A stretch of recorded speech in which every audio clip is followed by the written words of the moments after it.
Hello बच्चों, स्वागत है आप सबों का आज के हमारे इस सेशन में। आज के इस सेशन में हम क्लास 10th सोशल साइंस के अर्थशास्त्र से 10 इम्पोर्टेंट क्वेश्चन देखने जा रहे हैं। तो चलिए स्टार्ट कर। क्लास 10th सोशल साइंस से इम्पोर्टेंट MVVI 10 क्वेश्चन देखेंगे जो आपके बोर्ड एग्जाम में पूछे जाने की पूरी संभावना है। तो चलिए वीडियो को स्टार्ट करते हैं। चलते हैं हम अपने पहले स्लाइड के ऊपर। हमारा पहला क्वेश्चन है, अर्थव्यवस्था किसे कहते हैं? अर्थव्यवस्था ब्राउन के अनुसार अर्थव्यवस्था आजीविका अर्जन की एक प्रणाली है। ब्राउन एक अर्थशास्त्री थे। उन्होंने कहा था कि अर्थव्यवस्था जो होता है आजीविका अर्जन करने की एक प्रणाली है।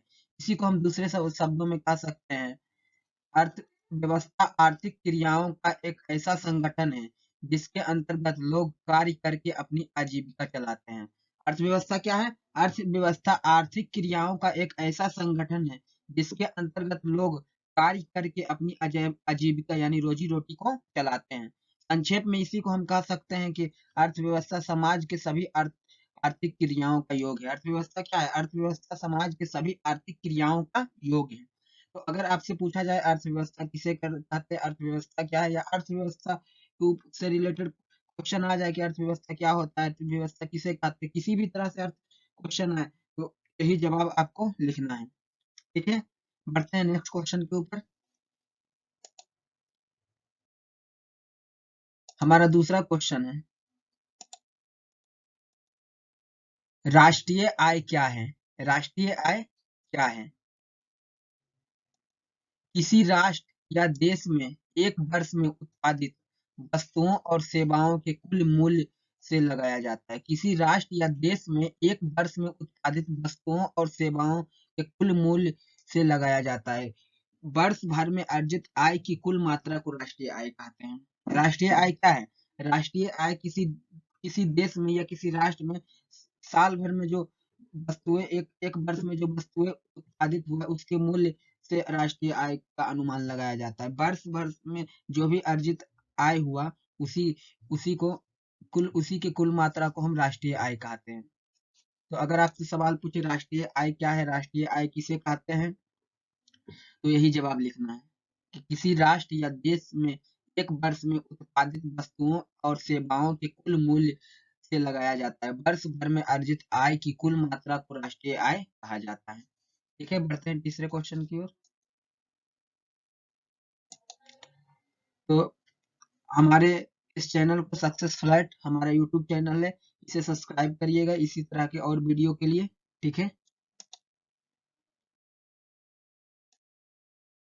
हमारा तीसरा क्वेश्चन है, गैर सरकारी सेवा किसे कहते हैं? गैर सरकारी सेवा किसे कहते हैं? जब सरकार अपने द्वारा संचालित विभिन्न कार्यक्रमों को गैर सरकारी संस्थाओं के सहयोग से लोगों तक पहुंचाने का काम करती है अथवा लोग स्वयं अपने प्रयास से ऐसी सेवाओं के सृजन से लाभान्वित होते हैं तो उसे गैर सरकारी सेवा कहते हैं। गैर सरकारी सेवा क्या है? जब सरकार जो कार्यक्रम कोई भी सरकार अगर कार्यक्रम को संचालित करती है तो वो सरकार खुद ना करके किसी प्राइवेट कंपनी को दे दे कि तुम ये इस कार्य को करो। तो इस तरह के कार्य को हम गैर सरकारी सेवा कहते हैं। जब सरकार अपने द्वारा संचालित विभिन्न कार्यक्रमों को गैर सरकारी संस्थाओं के सहयोग से या लोगों तक पहुंचाने का काम करे, मतलब किसी प्राइवेट कंपनी के सहयोग से लोगों तक पहुंचाने का कार्य करे अथवा लोग स्वयं अपने प्रयास से ऐसी सेवाओं को सृजित करे, या फिर कोई प्राइवेट कंपनी ही या प्राइवेट चीज ही अब कुछ ऐसा कार्य करे जिससे जिससे आम आम आदमी को लाभ हो, तो ऐसी ऐसे सेवा को हम गैर सरकारी सेवा कहते हैं। ठीक है, बढ़ते हैं नेक्स्ट क्वेश्चन के ऊपर। अगर पूछा जाए गैर सरकारी सेवा क्या है या गैर सरकारी सेवा किसे कहते हैं, तो यही जवाब लिखना है। जे आंसर आप अपने शब्दों में भी लिख सकते हैं, हमने अपने शब्द में उत्तर दिया है। आप बस उत्तर को समझ लीजिए और इसी को बोर्ड एग्जाम में जाके या किसी भी एग्जाम में जाके अगर क्वेश्चन ये पूछे तो अपने शब्दों में इसी चीज को लिख देना है। ठीक है, बढ़ते हैं नेक्स्ट क्वेश्चन की ओर।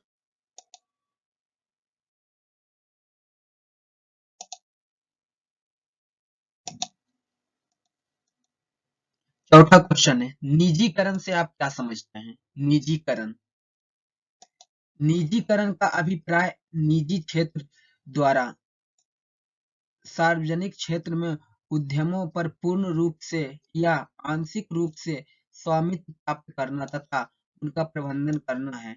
आर्थिक सुधारों के अंतर्गत भारत सरकार सन 1991 से निजीकरण की नीति अपनाई। निजीकरण क्या होता है? निजीकरण का अभिप्राय निजी क्षेत्र द्वारा सार्वजनिक क्षेत्र के उद्यमों पर पूर्ण रूप से या आंशिक रूप से स्वामित्व प्राप्त करना। मतलब निजीकरण क्या हो गया? निजीकरण जिसको हम प्राइवेटीकरण भी कहते हैं, मतलब सरकार के किसी कार्य को सरकार खुद ना कर उसे अब किसी प्राइवेट कंपनी को सौंप दिया, या कोई प्राइवेट कंपनी उसका भार उठा लिया, तो सरकार ने जो इस तरह के जो कार्य करते हैं उसे हम निजीकरण कहते हैं। आर्थिक सुधार के अंतर्गत भारत सरकार ने सन 1991 से निजीकरण की नीति अपनाई। निजीकरण की नीति भारत सरकार ने कब अपनाई थी? 1991 में। 1991 के बाद से भारत सरकार ने निजीकरण की नीति अपनाई है। ठीक है, बढ़ते हैं नेक्स्ट क्वेश्चन की ओर।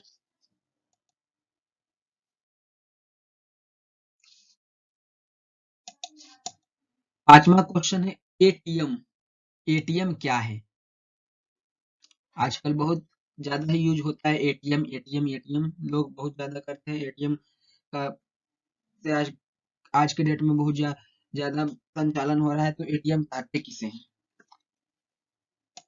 एटीएम का अर्थ स्वचालित टेलर मशीन होता है, मतलब जो खुद से चलता है। ठीक है, स्वचालित टेलर मशीन होता है। यह प्लास्टिक मुद्रा का एक प्रकार है। एटीएम क्या है? एटीएम प्लास्टिक मुद्रा का एक प्रकार है जो उपभोक्ताओं को अपने खाते में जमा कराई गई रकम को निर्धारित शर्त के अनुसार 24 घंटे निकालने की सुविधा प्रदान करती है। इसे डेबिट कार्ड भी कहते हैं। अगर आपसे पूछे एटीएम क्या है, डेबिट कार्ड क्या है, तो दोनों का जवाब यही हो जाएगा। ठीक है, एटीएम क्या होता है? एटीएम का फुल फॉर्म होता है स्वचालित टेलर मशीन हिंदी में। एक प्लास्टिक मुद्रा है। एटीएम क्या है? एक प्लास्टिक मुद्रा है जो उपभोक्ताओं को अपने खाता में जमा की गई रकम को निर्धारित शर्त के अनुसार, मतलब जो उसका बैंक का शर्त रहता है उस शर्त के अनुसार 24 घंटे तक निकालने की सुविधा प्रदान करता है। इसे हम डेबिट कार्ड भी कहते हैं।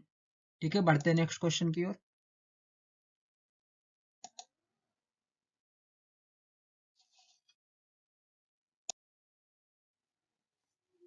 नेक्स्ट क्वेश्चन हमारा है, आय का गरीबी के साथ संबंध स्थापित करें। आय का गरीबी के साथ संबंध स्थापित करें। आय और गरीबी के बीच व्युत्क्रमानुपाती संबंध है। आय और गरीबी के बीच कैसा संबंध है? व्युत्क्रमानुपाती संबंध है। मतलब ठीक विपरीत, आय अधिक होगी तो गरीबी कम होगा। आय जब किसी व्यक्ति की अगर आय अधिक होगी तो वह व्यक्ति गरीब कम होगा। इसी प्रकार अगर आय कम हो तो गरीबी अधिक होगी। अगर किसी व्यक्ति का आय कम होगा तो वह व्यक्ति गरीब अधिक होगा। इस इसलिए देखा जाता है कि जिस किसी राष्ट्र का प्रति व्यक्ति आय कम हो वह विकासशील या निर्धन राष्ट्र कहलाता है। आय आय और गरीबी के बीच क्या संबंध है? आय और गरीबी के बीच व्युत्क्रमानुपाती संबंध है। अगर किसी व्यक्ति का या किसी राष्ट्र का आय अधिक है तो उस राष्ट्र में वह उस व्यक्ति की गरीबी कम होगी, और अगर किसी व्यक्ति का आय कम है तो वह व्यक्ति गरीब अधिक होगा। इसीलिए यह चीज देखा जाता है कि जिस राष्ट्र का प्रति व्यक्ति आय अधिक है वह वह धनी राष्ट्र है, और जिस राष्ट्र का प्रति व्यक्ति आय कम है वह निर्धन राष्ट्र है। ठीक है, बढ़ते हैं नेक्स्ट क्वेश्चन की ओर।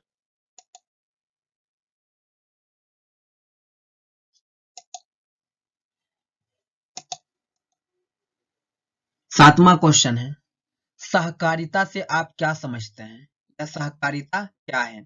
सहकारिता से आप क्या समझते हैं, या फिर सहकारिता क्या है? आंसर हम देखते हैं, एक साथ मिलजुल कर एक साथ मिलजुल कर कार्य करना सहकारिता कहलाता है। एक साथ मिलजुल कर कार्य करना क्या कहलाता है? सहकारिता कहलाता है। अर्थशास्त्र के अनुसार सहकारिता वह संगठन है जिसके द्वारा दो या दो से अधिक व्यक्ति आपसी समझबूझ से सामान्य अवसर पर आर्थिक हितों की वृद्धि करते हैं। सहकारिता किसे कहते हैं? एक साथ एक से अधिक व्यक्ति अगर एक साथ मिलजुल कर कार्य करते हैं, किस लिए? आय अर्जित करने के लिए, धन अर्जित करने के लिए। एक से अधिक व्यक्ति एक साथ मिलजुल कर कार्य करते हैं तो उसे हम सहकारिता कहते हैं। ठीक है, बढ़ते हैं नेक्स्ट क्वेश्चन की ओर।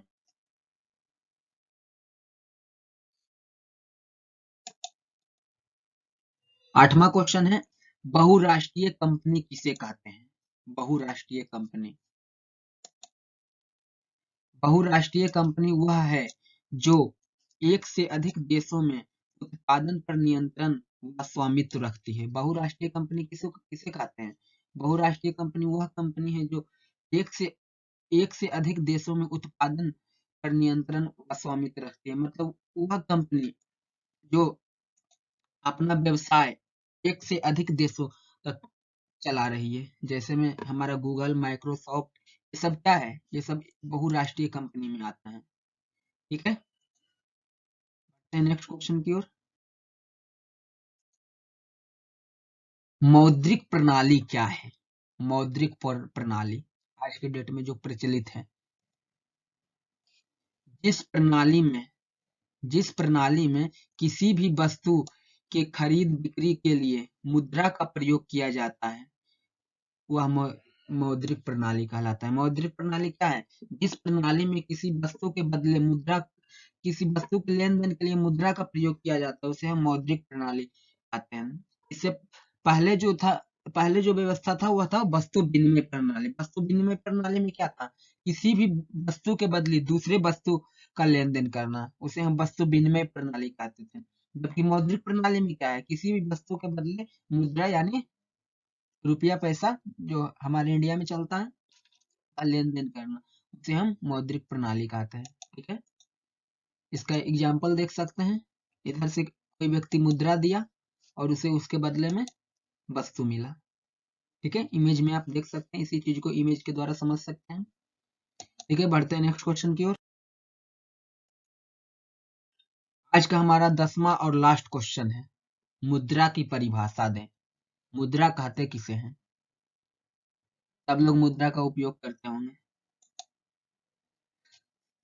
तो मुद्रा का परिभाषा हम सिंपल शब्दों में लिखेंगे। सामान्य स्वीकृति प्राप्त, विधि ग्राह्य एवं स्वतंत्र रूप से प्रचलित कोई भी वस्तु जो विनिमय का माध्यम, मूल्य का सामान्य मापक, ऋण के भुगतान का मापदंड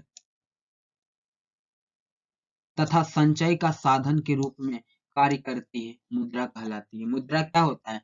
मुद्रा समान स्वीकृति प्राप्त, विधि ग्राह्य एवं स्वतंत्र रूप से प्रचलित, जिसको चलाने में, यानी अगर इंडिया में रुपया चलता है तो कोई बाधा ना हो जाए कि हम इस मुद्रा को नहीं लेंगे, ऐसा नहीं होना चाहिए। स्वतंत्र रूप से प्रचलित एवं स्वतंत्र रूप से प्रचलित वस्तु जो विनिमय का माध्यम यानी वस्तु का लेने देने का माध्यम, मूल्य का समान मापक, जिसे मापा जा सके कि हाँ इस वस्तु की कीमत इतने रुपया होनी चाहिए। ऋण के भुगतान का मापदंड, यानी हम किसी से कर लिए हैं तो उनके भुगतान के लिए मापदंड होना चाहिए। संचय का साधन, मतलब वस्तुओं को लेने देने के लिए का साधन होना चाहिए, के रूप में कार्य करते हैं। इतना कार्य करे उसे हम मुद्रा कहते हैं। ठीक है, तो आज की वीडियो में इतना ही। इसी तरह के और वीडियो के लिए हमारे इस चैनल को सब्सक्राइब करें और अधिक से अधिक मित्रों के साथ शेयर करें। Thanks for watching this video. उम्मीद है, हमें जहां तक लगता है इस वीडियो से 2 क्वेश्चन तो निश्चित है आपके बोर्ड एग्जाम में शॉर्ट में पूछे जाएंगे और कई ऑब्जेक्टिव इस वीडियो से आपका बन जाएगा। ठीक है, आज के वीडियो में इतना है।